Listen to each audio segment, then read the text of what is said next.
Mini Fede, veo un mundo donde no exista ni la chancla ni el cinturón. ¿Con qué nos castiga mi mamá? Pues vamos a ver.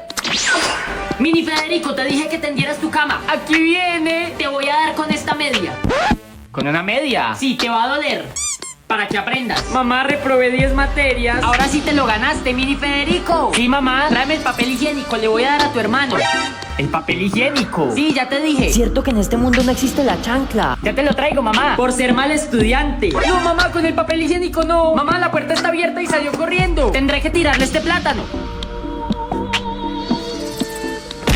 Nunca fallo. No está la chancla, pero está el plátano volador.